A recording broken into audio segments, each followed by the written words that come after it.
ও আব্বাকে বলছি আমি তোমাকে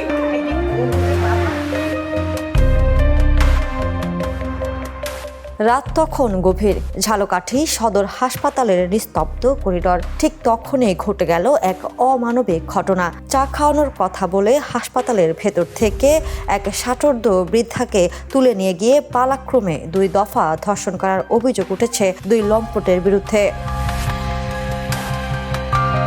সোমবার দিবাগত রাত 3টার দিকে ঝালকাঠি সদর হাসপাতালের গাইনি ওয়ার্ডের সামনে থেকে ষাটোর্ধ্ব ওই বৃদ্ধাকে চা খাওয়ানোর কথা বলে ডেকে আনে রিকশা চালক বেলাল শিকদার। এরপর বাইরে থাকা মোটরসাইকেলে নাসিরের সহযোগিতায় তাকে জোরপূর্বক একটি মোটরসাইকেলে তুলে অজ্ঞাত স্থানে নিয়ে যাওয়া হয়। সেখানে অন্ধকার আড়ালে রাতভর চালানো হয় পাশবিক নির্যাতন।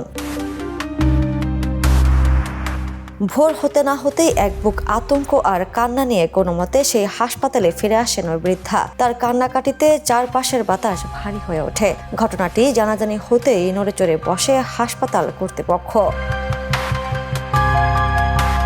হাসপাতালের তত্ত্বাবধায়ক ডাক্তার মাসুদ ইফতেখার জানান, ওই নারী হাসপাতালের কোনো ভর্তি রোগী ছিলেন না। তবে ঘটনার ভয়াবহতা দেখে তাকে তৎক্ষণাৎ হাসপাতালে ভর্তি করা হয় এবং সঙ্গে সঙ্গে পুলিশকে খবর দেওয়া হয়। লম্পটদের শনাক্ত করতে দ্রুত হাসপাতালের সিসিটিভি ফুটেজও তুলে দেওয়া হয় আইন শৃঙ্খলা রক্ষাকারী বাহিনীর হাতে।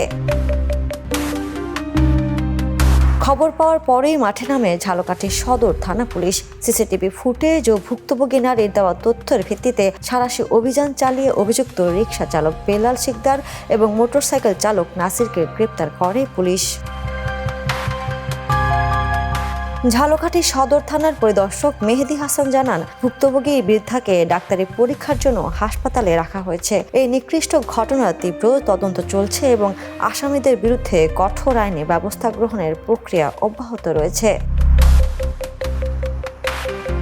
Desk report, the news.